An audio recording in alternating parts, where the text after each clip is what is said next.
Hey, what's up, everyone, and welcome back to the End Zone Report. I am your host, Chris, and this show is all about tackling the NFL. Today, we got our game previews coming up. We are only a day away from kickoff on the 2025 season.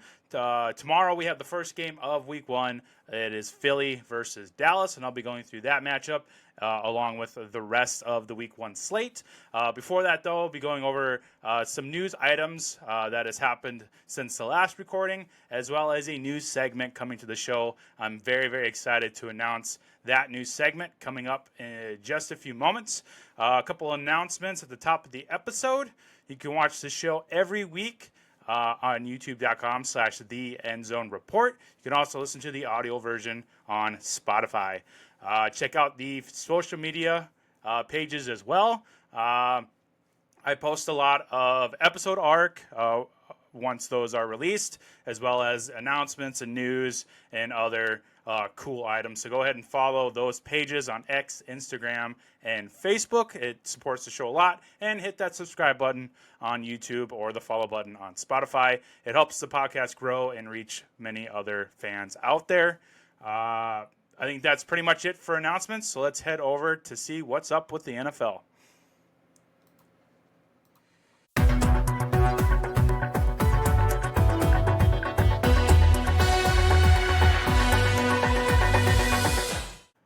There's a lot of big headlines that happened the last week. The biggest one is probably the Micah Parsons trade. Micah Parsons has been traded to the Green Bay Packers on a 4-year, $188 million contract. I believe $136 million was fully guaranteed. This makes him the highest paid non-QB player in the NFL. An historic contract, a historic trade for the Green Bay Packers. I know that has affected a lot of the predictions, especially Super Bowl odds for the Green Bay Packers with this signing.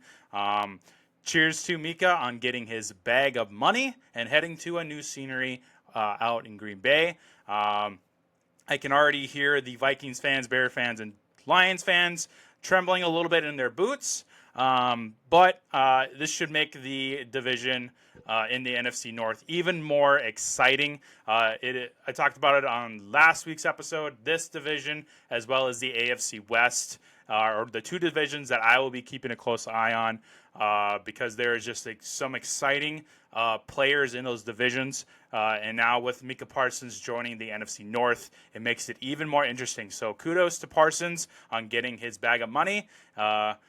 And we wish him luck over in Green Bay. Tim Patrick has been traded to the Jacksonville Jaguars for a 2026 sixth-round pick. This will add to Trevor Lawrence's arsenal weapons alongside Travis Hunter and Brian Thomas Jr., who was the rookie sensation last year.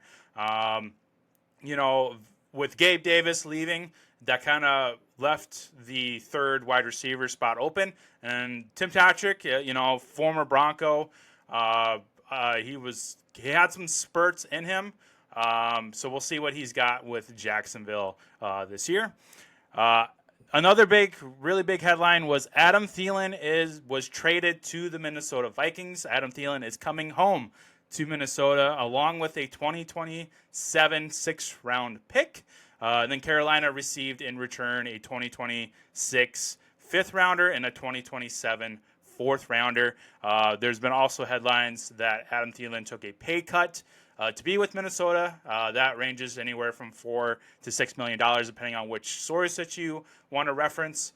I believe $2 million was off of the contract, and I think $3 or $4 million was from the guarantees. So they restructured his deal, and he was more than happy to do it, from my understanding. So welcome back to the Minnesota Vikings, Adam Thielen. This really bolsters my confidence in J.J. McCarthy for this year. Once he gets Jordan Addison back from that 3-game suspension, Minnesota should be firing on all cylinders this year. I'm super excited for the Vikings with this Adam Thielen trade. This will help relieve the pressure off of Justin Jefferson, and it'll fill that gap in, like I said, with that 3-week suspension with Jordan Addison. So kudos to Thielen for coming home there. Some injury updates. A.J. Brown is not on any injury reports. He is a full go for tomorrow's game against Dallas, so that is exciting for Jalen Hurts. Devon Achane of the Miami Dolphins has been back at practice, so he should be a full go for week 1, as well as Juwan Jennings of the 49ers. He was at practice as well, which they greatly need. They've been kind of interviewing and working out different wide receivers on the trade market. That team has been just riddled with injuries with both the running backs and the wide receivers. So having Juwan Jennings back on the practice field is a really big boost for Brock Purdy and that 49ers offense. So we'll see how the Niners hold up in that matchup this week with Juwan Jennings hopefully being a full go there. That pretty much wraps up all of the news for right now. Let's head over to that big announcement for the new segment coming on the show. So for those that watched the mock draft episode on the show, you probably got wind of the Chase Brown debate being taken in the second round. Well, that take kind of sparked some behind-the-scenes action going on. There has been a bet in place in regards to Chase Brown. This bet involves Megan, the Gridiron Goddess, going up against James Martins, who was my special guest on that episode. They have placed a $20 bet on the line that Chase Brown becomes a top 10 running back once the 2025 season has finished. So with that, this sparked an idea in my head for a new segment to dive into every week, and that is the Chase-O-meter. Every week, we will be looking at Chase Brown's stats. I'll be going over his receiving yards, his rushing yards, the amount of touchdowns that he scores, and his overall running back ranking for that week. And then at the very end of the season, we will see what Chase Brown ranks overall among running backs. If he hits top 10, well, the Gridiron Goddess will be $20 richer. If he does not, if he falls below that 10 spot, Mr. Jimmy will be the winner of a spanking new $20 bill. So look out for the Chase-O-meter coming at you every week during the weekly reactions on the show.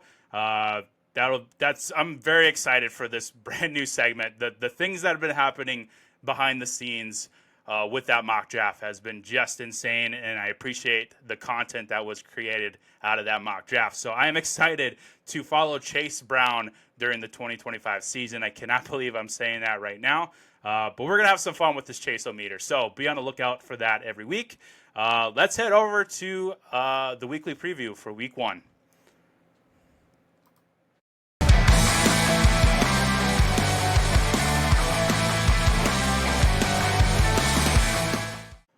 So with the weekly previews every week, I will be going through it in schedule order, starting with the Thursday night game and then any games that we have on Friday or Saturday, which we do have a Friday game this week over on YouTube.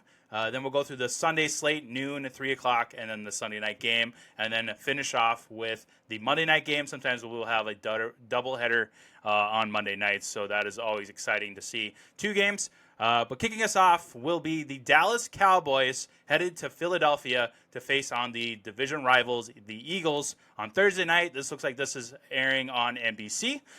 The current win projection so far is got Philly winning this with a 77% probability, leaving Dallas with only 23% chance of winning.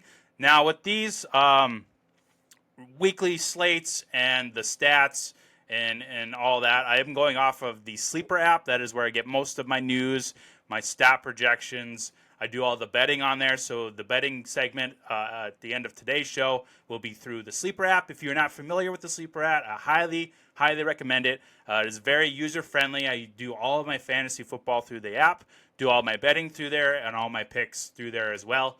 So everything, stats, projections, ADPs, probabilities, all that run through the Sleeper app. So that is where I'm getting all of my source of information for all of you out there who are curious where I get all that from. So looking at, let's head over to Dallas first. You know, the biggest news I just talked about was Micah Parsons leaving.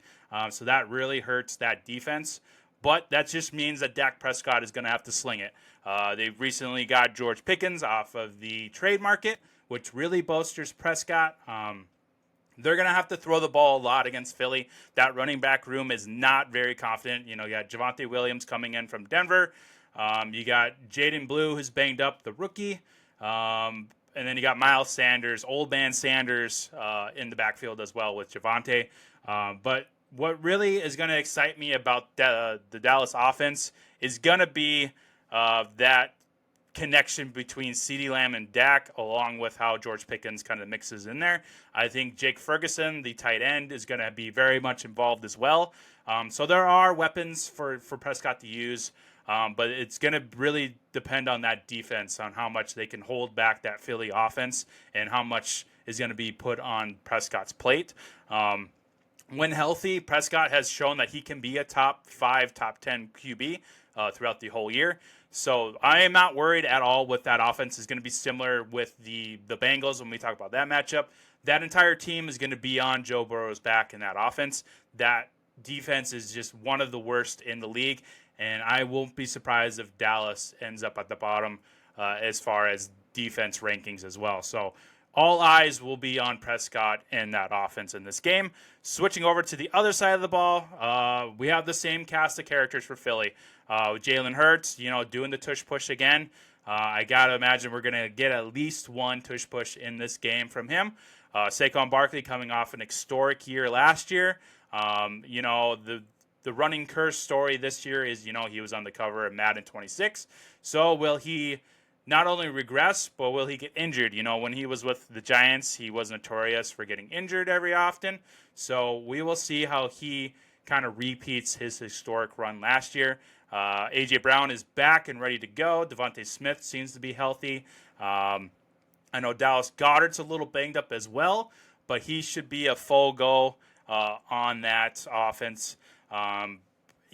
Surprising not that Philly is such a huge win probability, even though this is a big division game. So my pick for this game will be Philadelphia. Seeing that win probability, it's really hard to take Dallas as an underdog. But if they end up winning this game, this would be huge for the Dallas organization, for Jerry Jones coming out and stating that Micah Parsons being traded to the Green Bay was for the betterment of the team. Now, I'm sure a lot of Dallas fans are up in arms, ready sharpening their pitchforks to come after Jerry for that statement. But if they do end up winning this game for some miracle, Jerry Jones is going to ride that win through the entire season in supporting his decision to trade Micah Parsons. So a part of me really wants Philly to just annihilate that Dallas defense, to prove Jerry wrong and prove that Jerry has lost many, many steps, and that he needs to finally step down as the head honcho in Dallas. I have not ever been a big fan of Jerry Jones, and that Micah Parsons trade, I think, was the last nail in his coffin. I think if Dallas has a poor showing, not only in this game, but in this season, I think Jerry Jones is out the door and off into the sunset forever. So my pick for this game is the Philadelphia Eagles over the Dallas Cowboys. Switching over to the Friday night game on YouTube, we've got the Kansas City Chiefs going to Los Angeles to face the division rivals and the Chargers. You're going to notice a lot of division games this week. That's typically common for week one. You get all these division matchups. So the Chiefs and Chargers, tails all this time. They face each other twice a year. Chiefs are in favor of winning this game. They are at 60%, leaving the Chargers with 40%. I really wanted to take the upset on this game, but looking at the rosters and just, the Chiefs being the Chiefs, it's tough to go week one betting against Patrick Mahomes. The biggest hurdle that they are going to have to cross, or at least jump over, is that Rashee Rice suspension for 6 games. But they have Xavier Worthy, who showed a lot of spurt towards the end of the season last year. He's going to be Mahomes' go-to on the deep throws. Travis Kelce seems to be back in shape, so he will probably be the number one target for Patrick Mahomes in this game. And then you have Isaiah Pacheco back, hopefully healthy, in that backfield supporting Mahomes. And we'll see if Mahomes gets a little more mobile. It's been a while since he's really stretched his legs out. He's been more of in the pocket kind of scrambling around.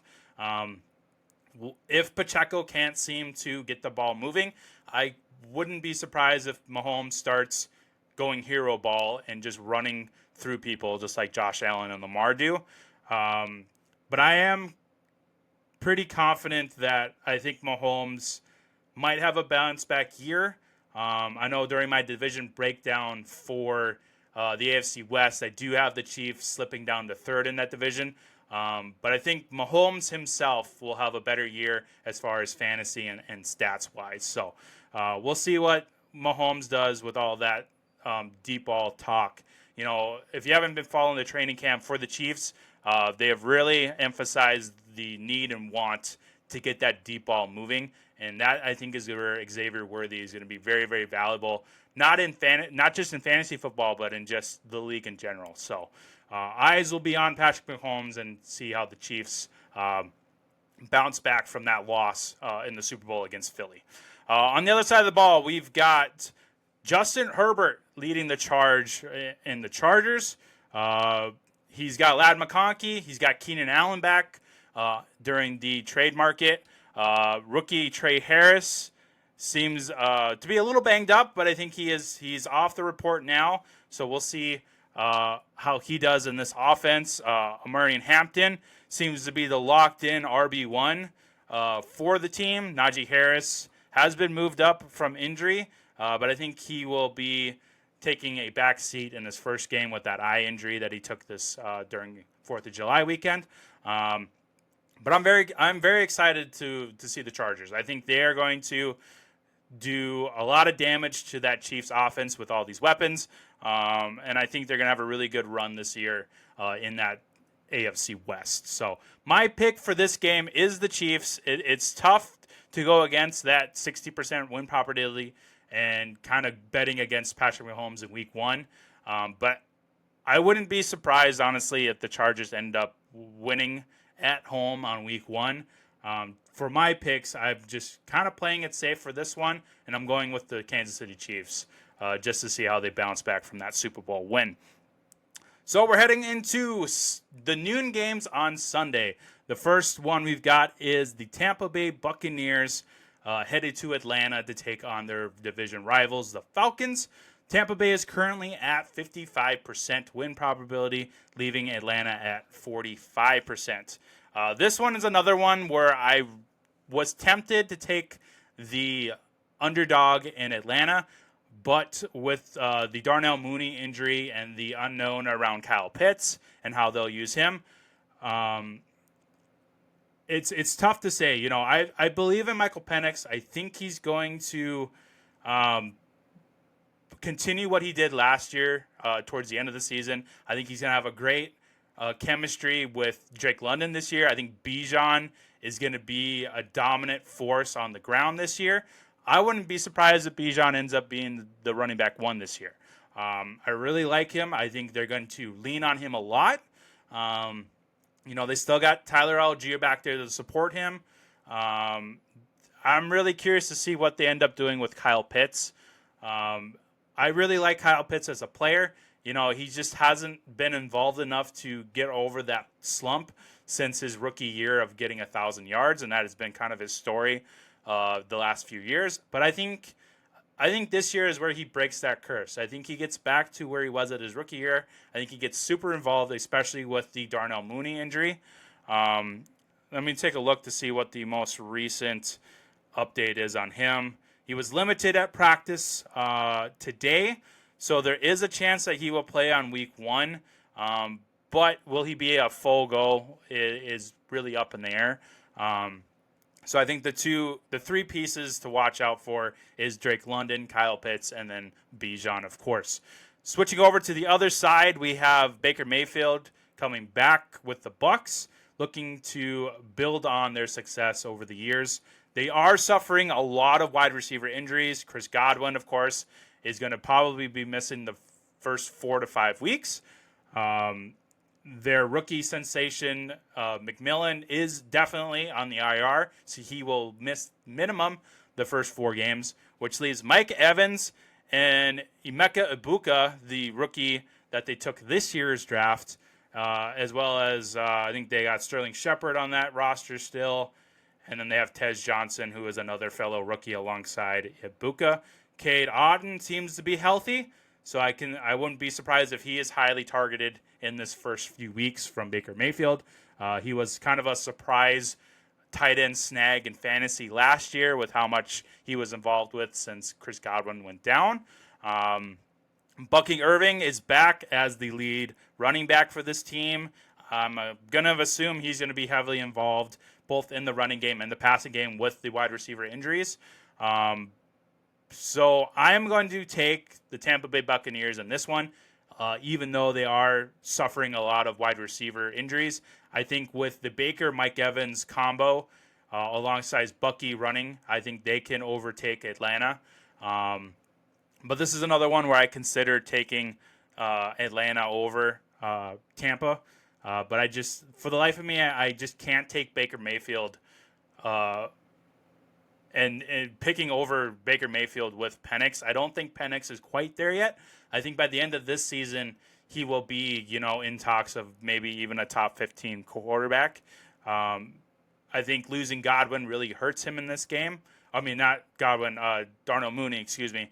But Godwin does hurt Baker, but just not as much because they do have Ibuka coming in to replace Godwin. So I'm taking the Tampa Bay Buccaneers in week 1 over the Atlanta Falcons. Next, we've got my dude Joe Burrow and the Cincinnati Bengals headed to Cleveland for a battle for Ohio against Joe Flacco and the gang. Cincinnati is sitting at 68% win probability with Cleveland with the remaining 32% probability. You could probably guess which team I'm going to take. But let's run through the teams first before I go over that. Like I said, Joe Burrow leading the charge with the Cincinnati Bengals. He's got Chase Brown, Jamar Chase, and T. Higgins. And he's got Chase Brown. We will be keeping an eye on Chase Brown on this podcast for the Chase-O-meter. So I'm very curious to see how well he does. Let me see where his projection is right now. I wonder where see if I can find his stat line. I might have to switch gears here. See if I can find it. Chase Brown. I'm wondering if where is his over-under at? So he is at 65.5 rushing yards as his stat line.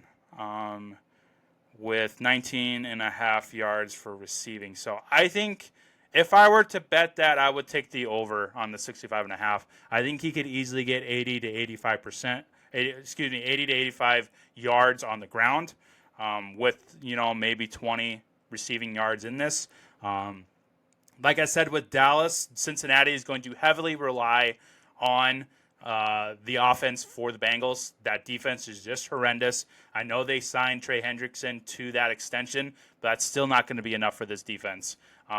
This will all fall on Joe Burrow's arm, but I think they can get the deal done. Jamar Chase coming off that Triple Crown. T. Higgins is always a wild card because of the injury history, but I think T. Higgins, when healthy, is a top 10 wide receiver. So we'll see there. He's got Mike Gesicki there to support a tight end. They got Noah Fant coming in off the trade market. So yeah, I think the Bengals are going to come in hot and heavy with these first few games. Historically, the Bengals have been one of those teams that are slow going. They go like 2-3 the first few weeks. I think this year will change with them starting everybody in preseason. So I think that's a really big plus in their favor. I think they're going to end up coming out maybe even undefeated in these first few games. We'll see. Switching over to the Browns, it's all gross. It's disgusting. You got Joe Flacco coming in at QB1. Jerome Ford seems to be the consensus starter for now. I know the rookie Dylan Sampson has been getting a lot of buzz, and then we still got question marks on fellow rookie running back Quishon Judkins with the possibility of suspension from the league.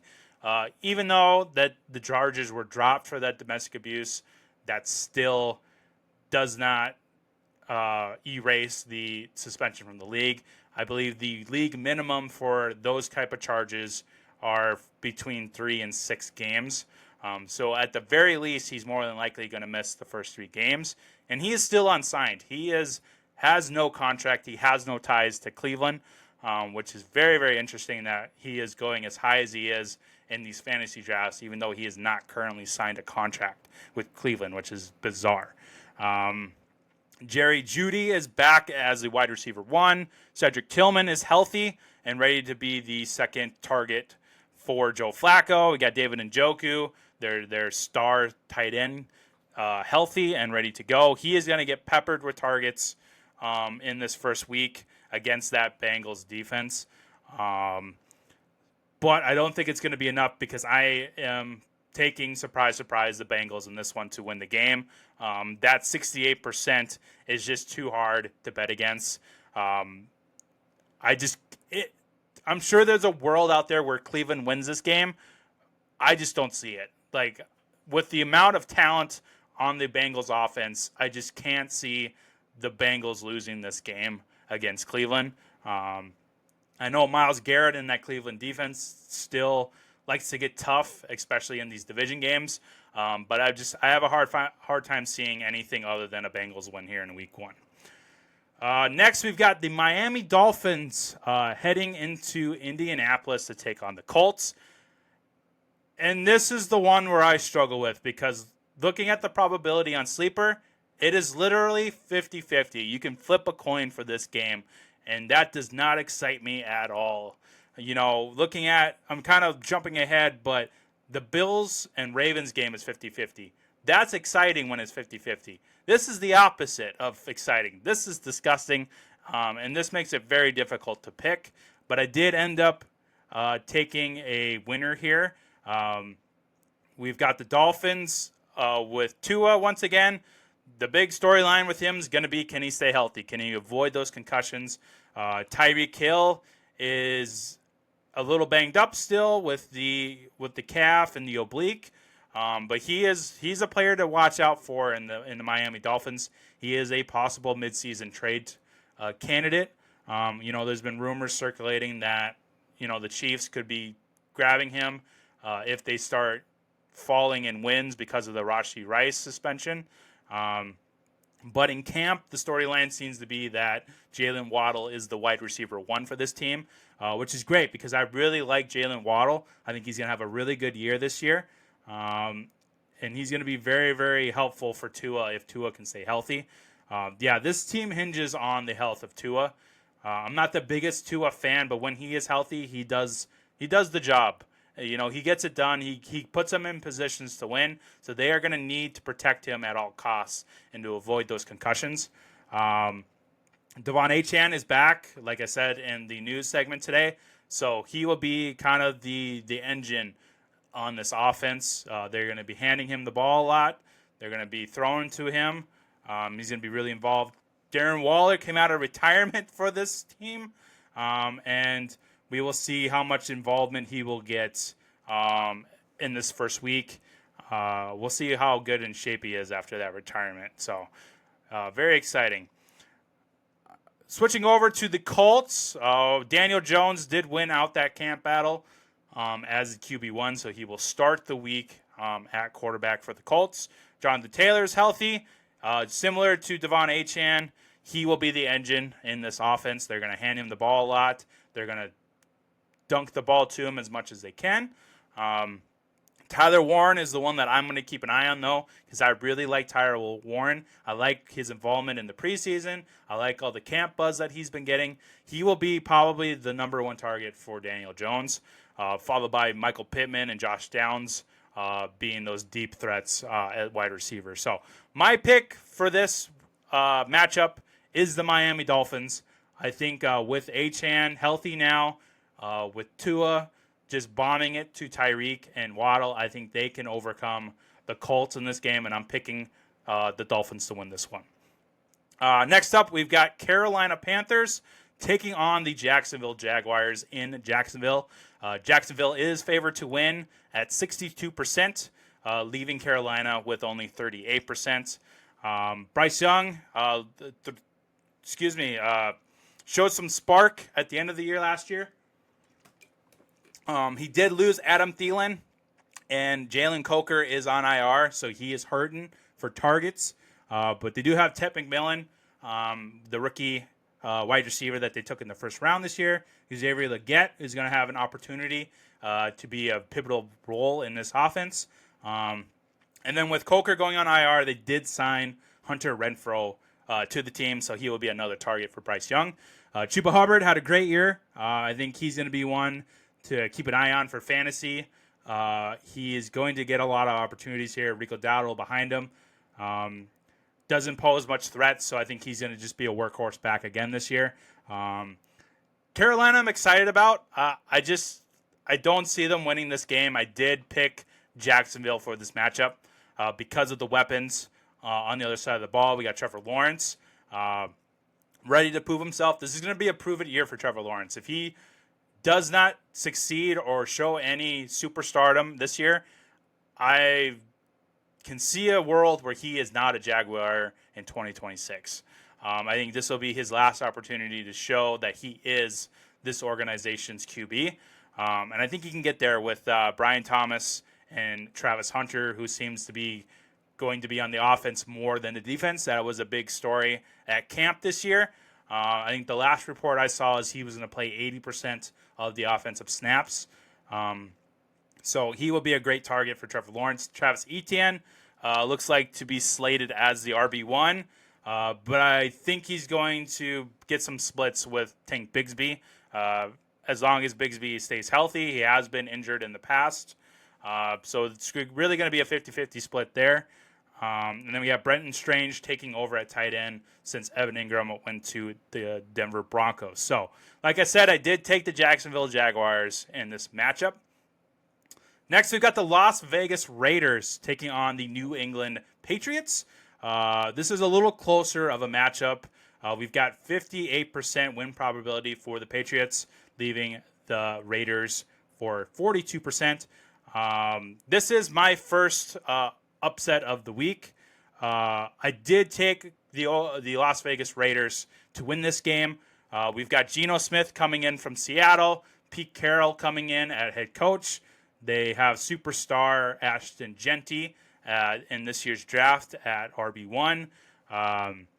They signed Amari Cooper back with the team as a weapon for Geno. Brock Bowers, the rookie sensation tight end from last year, is back and ready to go. Jacoby Myers has been wanting a trade, but I do not see him getting a trade. I think they will eventually get an extension done, and he will be with the Raiders, which is really good for Geno. Jacoby is a good wide receiver. I like Jacoby this year, and I think Geno is going to really help him out as the wide receiver one. So I did take the Raiders in this matchup. I don't think Drake May and Stephon Diggs can get the job done.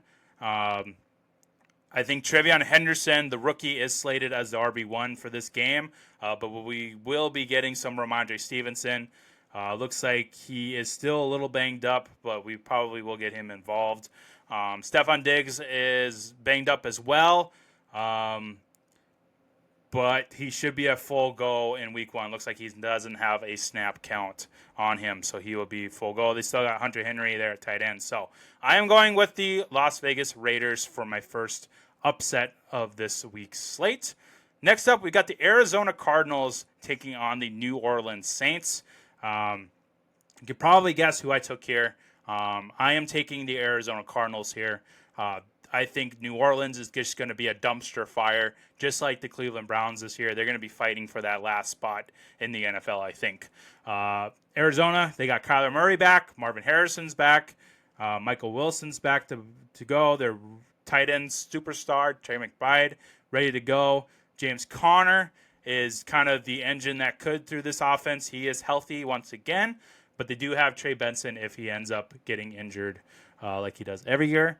But yeah, I think Arizona is going to come out with a win here in New Orleans. The Saints are starting Spencer Rattler, which is not exciting. It was between him or Tyler Shuck. At some point, very early in the season, I think they will be changing quarterbacks. I just don't think Rattler has it in him to lead this team to many victories. Alvin Kamara is the only real confident piece in this offense, at least fantasy related. They do have Chris Olave, but he's been suffering concussions and other injuries throughout the year. And with Rattler at quarterback, it does not give me any hope for Olave. Rashid Shaheed is another great target, but again, that all relies on the quarterback in place. So this offense will be running through Alvin Kamara. So if you have Alvin Kamara in fantasy, I think you're going to have a great outcome for him in week 1 for your fantasy matchup. So I am taking the Cardinals in week 1. Next, we're heading over to New York. We've got the Pittsburgh Steelers heading to New York to take on the Jets. Pittsburgh is at 58% win probability, leaving the Jets at 42%. Aaron Rodgers is leading the charge on this team alongside DK Metcalf, who they got from Seattle. Metcalf's going to be the guy for Rodgers. Everything's going to run through Metcalf. He's got Calvin Austin and Roman Wilson behind him, but they're not going to steal much targets from Metcalf. Rodgers is just going to feed DK the ball. Looks like Jalen Warren is the starter at running back with that 2-year extension deal that he did sign. So he will be the go-to guy. I'm sure they're going to mix in Caleb Johnson, the rookie, as well as Gainwell, who they got from Philly. But this is going to be the Aaron Rodgers and DK Metcalf show. So if you have those guys in fantasy, I would start them up right away, especially if you're playing DFS over on DraftKings. Definitely get that Rodgers Metcalf stack because I think they're going to be really, really fun to watch this week. The Jets, they signed Justin Fields in the offseason, so he will be the quarterback to throw to Garrett Wilson and a bunch of nobodies. They got Josh Reynolds, Alan Lazard, and that's about it. So it's going to be the Fields and Wilson show.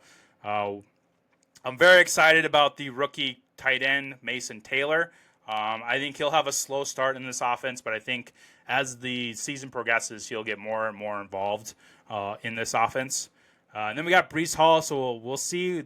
The story between that is that a lot of people are expecting Braylon Allen to take over the role, but I still believe in Breece. I think this will be another, prove-it year for Breece Hall. If he does not show any production, I won't be surprised if he is no longer a Jet in 2026, or maybe he could be a trade candidate mid-season for any teams that end up getting running back injuries in the middle of the season. He could be one on the trade block come like October or November. So we'll keep an eye on that situation, but I did take the Pittsburgh Steelers over the Jets in this matchup. Next, we've got another matchup with New York, but we've got the New York Giants headed to the Washington Commanders in another division matchup. They've got the Commanders at 70% win probability, leaving the Giants at only 30%. Not surprised there because looking at the roster, we've got Russell Wilson at quarterback. You got Tyrone Chasey as the lead back right now. We'll see if Scadaboo can overtake him throughout the year. You got Malik Neighbors, who is healthy, so he should be good to go in week 1. Then you got Theo Johnson, who is back from injury. He is good to go as well. So not a whole lot of exciting pieces on this Giants offense. It's really going to depend on that Giants defense with Abdul Carter, the star defensive lineman that they got in the draft this year. So I've got the Washington Commanders winning the game here. It's hard to bet against that 70% win probability. And just looking at the roster, Jaden Daniels coming off of a stellar year as a rookie last year.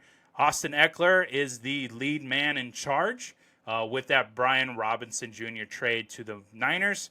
But the name that everybody has been talking about is Krosky Merritt, a.k.a. Billy Boy. We'll see if he can overtake Austin Eckler. Austin Eckler showed that he had a lot of gas left in the tank last year. So I'm expecting a really good game from Eckler. I think he can run all over this Giants defense for sure. Terry McLaurin, he's back. He's got his bag of money, and he's ready to go. They got Deebo Samuel in a trade with the Niners, so he'll be another great weapon for Jaden Daniels to use, along with Zach Ertz coming back off of a pretty impressive year last year. So I've got the Commanders winning that matchup, and I'm sure a lot of other people do. Next up, we got my boys, the Denver Broncos. They are taking on the Tennessee Titans. Broncos are slated at a 78% win probability, leaving Tennessee with only a 22% chance of winning this game. It is in Denver, and of course, I can just get this out of the way now. I took Denver. They are going to, I think they're going to annihilate the Texans. With Bo Nix coming in off of an incredible 10-7 record last year as a rookie. Cortland Sutton is back. Marvin Mims has been a really big training camp highlight. Troy Franklin is going to get much involved. They signed Pat Bryant in the draft this year, so he's got plenty of weapons. They picked up Evan Ingram from the Jaguars during the offseason as well. They bolstered up this running back room for sure. R.J. Harvey, the rookie that they drafted, he is slated as the starting RB1 for the week, but he is getting backed up by J.K. Dobbins, the veteran running back. So I'm really impressed with the moves that they made in this offseason. They really bolstered that defense this year with the picks that they did and the trades with the Niners. They got Greenlaw coming in to help out that defense. They are the number one defense I have in my rankings. So I think they're gonna make a lot of issues for Cam Ward, who is starting for the Titans. He is the rookie quarterback that they took first overall. With Tajay Spears missing the first 4 games, it's going to be a workhorse show for Tony Pollard. They'll have Chestnut kind of mixed in there, but it's going to be the Tony Pollard show for the next few weeks. So if you have Tony Pollard in fantasy, you're going to get some really good output each week from him. Calvin Ridley will be the number one target for Ward. They picked up Van Jefferson and Tyler Lockett in the offseason. So he's got some weapons to go with. Chico Okonkwo should be heavily involved. Tight ends are typically, a rookie quarterback's best friend. So I would recommend picking up Chico Okonkwo in any leagues that you can because he could be heavily involved. So Denver Broncos are my pick for that matchup. Heading over to the west side of the country, we've got the San Francisco 49ers taking on the Seattle Seahawks. The Niners are currently at 56% win probability with Seattle at 44%. San Francisco is really banged up. They do have Brock Purdy coming back. Christian McCaffrey is fully healthy. Like I said, they got Brian Robinson in that trade with the Commanders. So there are some depth, but their running back room is still hurting with all the injuries. So we'll see. Hopefully, fingers crossed that they can have some luck this year with injuries. Ricky Pearsall seems to be the number one wide receiver for this team. It sounds like he has a really good connection with Brock Purdy so far. Juwan Jennings, like I said, is back at practice, so that'll be a great help for Purdy. George Kittle, he was the tight end that I targeted a lot in drafts this year for fantasy. He is going to be heavily, heavily involved in this office along with Christian McCaffrey. So I've got the Niners taking this win because it's just tough for me to get on the road with Sam Darnold, switching over from Minnesota to Seattle, and learning a new system once again, new coach, new players on the team. It's going to be a rough start for him, I think. I still believe in Darnold. I know a lot of people are like, no, it was the system last year. It was Kevin O'Connell. It wasn't Sam Darnold. I think Sam Darnold is a good quarterback, but learning a new system is tough. So I just can't quite get him to win the first week in that new system. But he does have some decent weapons. Kenneth Walker is healthy for now. They do have Charbonnet still there to back him up in case of any injuries. Jackson Smith-Njigba is the wide receiver one after they traded away Metcalf to Pittsburgh. They signed Cooper Kupp in the offseason to help out Darnold. And they have a stack load of tight ends that they can circle through because they don't have a whole lot at wide receiver. So my pick is the San Francisco 49ers in that matchup. Heading over to the NFC North. Oh, we've got a behemoth here. This one, I was pretty tough on this one. Originally, I had the Detroit Lions taking this game over the Green Bay Packers. But with the Micah Parsons signing, I ultimately went with Green Bay in this matchup. I like Jared Goff. I think he's going to have a great season. He's got St. Brown there. Jameson Williams should be very heavily involved in this system. Sam Laporta should be bouncing back. They got Sonic and Knuckles with Gibbs and Montgomery as their 1-2 punch on the ground. But I think Detroit's going to fall short. With their center retiring, it really leaves Jared Goff vulnerable. And that defense should be a lot better this year with the injuries they suffered. But I've got Green Bay overtaking them. Jordan Love, the big worry has been that thumb injury. But he is not on the report for week 1, so he should be good to go. Josh Jacobs had a really good year last year. He's going to be heavily involved. Matthew Golden, the rookie that they signed in the first round this year in the draft, he has been stellar at camp. He will be the wide receiver 1 for Jordan Love, and I'm very excited for Matthew Golden. He is my favorite rookie this year to watch out for. I think he's going to have a really, really awesome connection with Love. Jaden Reed is still there. Romeo Doubs is still there. I think Jaden Reed is still a little banged up. He is not practicing, so there is a chance that Jaden Reed could miss this game, which means that they can probably send up Donovan Wicks. But looks like he's injured as well, but he was limited, so he'll probably play if Jaden Reed does end up missing. Tucker Kraft will be a very important weapon for Jordan Love. But it's all going to come down to that defense. The Packers defense seems to be really good this year. They're pretty high up in my ranking for the overall defense league. So I've got the Green Bay Packers winning this. But this was a back and forth for me. I originally had Detroit. But after that Micah Parsons trade, I have a feeling that the Green Bay is going to come out with the win here at home in Lambeau. Let's see. So the last game of the afternoon on Sunday is the Houston Texans taking on the Los Angeles Rams. The Rams right now are at 58% win probability, leaving 42% for the Texans. I've got the Rams in this game. I know the injury to Stafford has been really worrisome for a lot of people. But he seems to be good to go. He was not on any injury reports. He is expected to start. So that is really good for Puka. And now they got Devontae Adams there that they got in the offseason. Kyron Williams got his extension, so he will be the engine that could in that backfield. Looks like Tyler Higbee is healthy once again. But they do have Terrence Ferguson, the rookie, coming up behind him.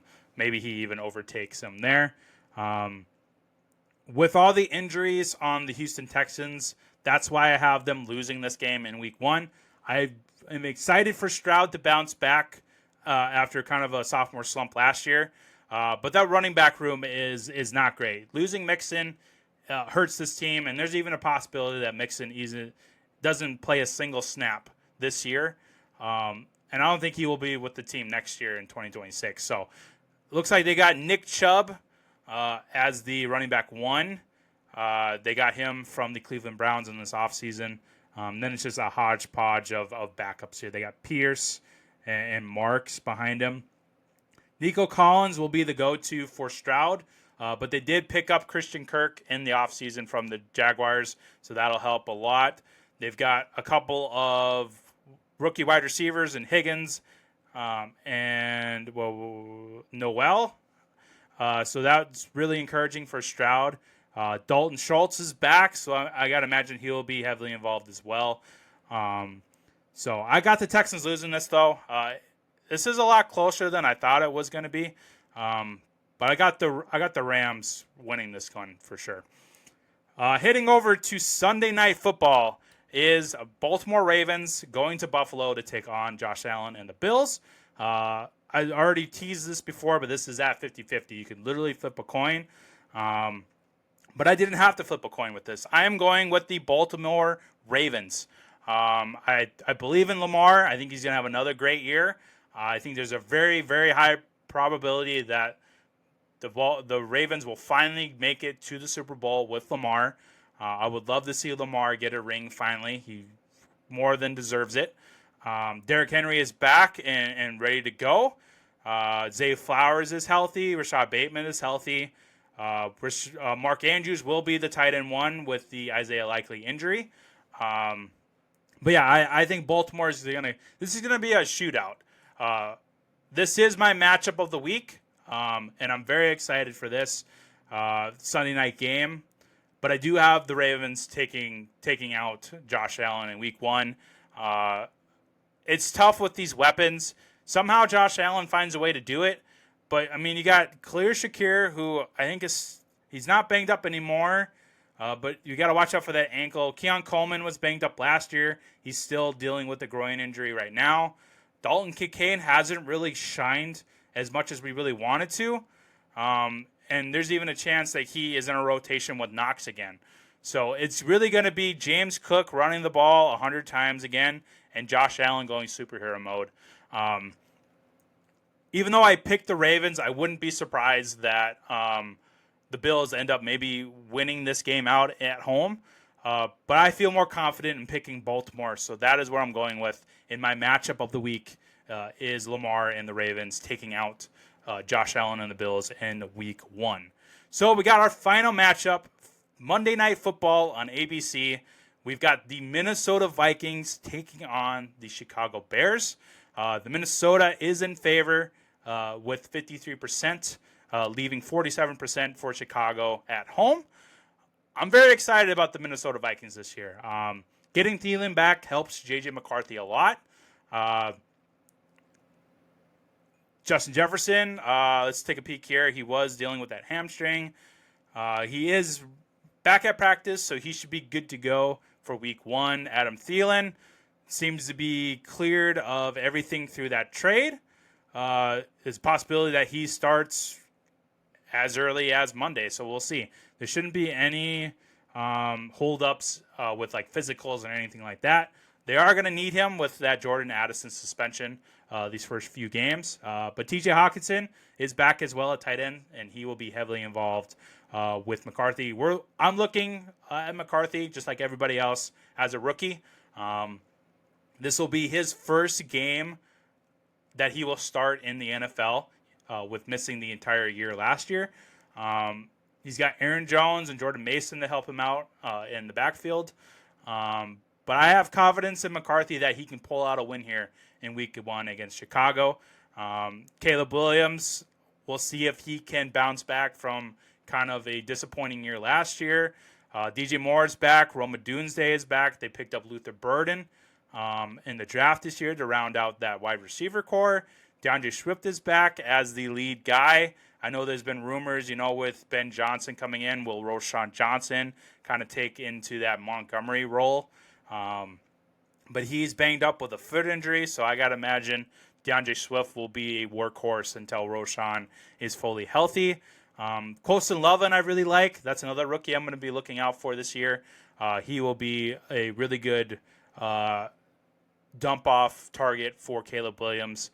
But for me, that Minnesota defense is just going to be gnarly for Caleb Williams.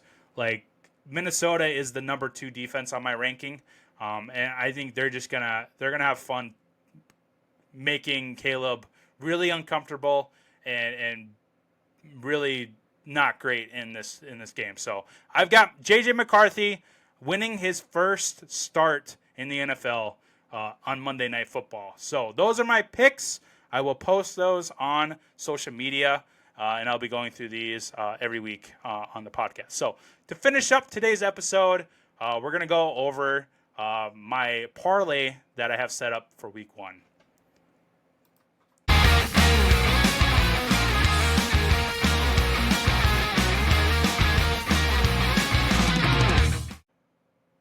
So welcome to the Show Me the Money segment here on the End Zone Report. This is where every week I place a $5 or $10 bet for the week. For those that aren't too familiar with betting, I will be doing parlays, which means that you have to get every single leg correct for the bet to win. So I'll run through my 6-leg parlay for this bet. I did place $10 on the bet. If I do hit on all 6 players, we're looking at about $280 that I will win on this bet. For these $5, $10 bets, I normally do the full maximum on the parlay. I know with apps like Sleeper, they do give you the feature where you only have to get 3 right or 4 right and so on and so forth. When I'm only throwing $5 or $10 down, I'm getting the maximum amount of payout.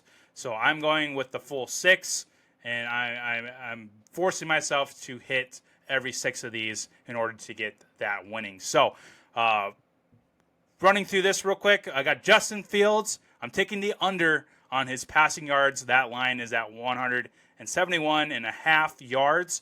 Going up against that Pittsburgh defense, I think they're going to be making him very uncomfortable at quarterback. So I don't think he can quite get to that line. So I'm going with the under on his passing yards.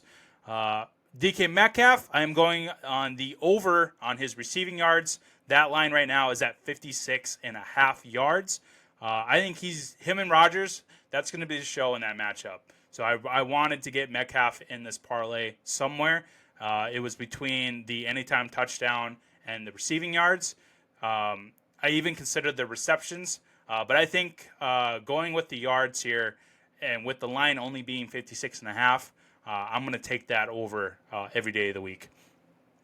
For Thursday night, I've got CeeDee Lamb. I took the over on his receptions. That is currently at 6.5 receptions. He's going to be anywhere from 8 to 10, maybe even 12 targets in this game. With the defense probably going to struggle. It's going to force Dak to throw the ball a bunch of times. So I'm going with the receptions on CeeDee Lamb for sure. J.J. McCarthy for Monday night, I'm taking the under on his passing yards. That line is at 225.5. That is a little too much for me with J.J. McCarthy starting his first NFL game. I think Minnesota is going to score a bunch of points in this game, but I don't think McCarthy is going to get that many yards. He can probably get up to 200, but 225.5 is a little too rich for me. So I'm taking the under on J.J. McCarthy's passing yards. And then I did put an anytime touchdown on this parlay, and that is with Christian McCaffrey. If you're gonna guarantee anybody getting a touchdown, it's probably gonna be either Jalen Hurts or Christian McCaffrey. I decided to go with McCaffrey with the injuries at running back, the injuries at wide receiver, and with them going against Seattle in a division game, Christian McCaffrey is gonna come out swinging, and he's gonna get a touchdown in this game. So I picked there. And then Sleeper, if you're not familiar with how Sleeper does its picks, you do get a free kind of pick every week. And this week's free pick was Joe Burrow. His current passing yards is 0.5. So all he has to do is pass a yard in this part of the parlay hits. I think another free one I saw was, let me pull it up here. Usually they have multiple ones. So like they got Barkley at a discount at 82.5 for rushing. They got Neighbors at a discount of 63.5 receiving yards. Justin Herbert passing yards at 199.5 at a discount. But with the free pick, I went with Burrow because all he has to do is pass 1 yard, and that leg of the parlay hits. So that is my parlay. I will post that as well on social media so you all can follow that for week 1.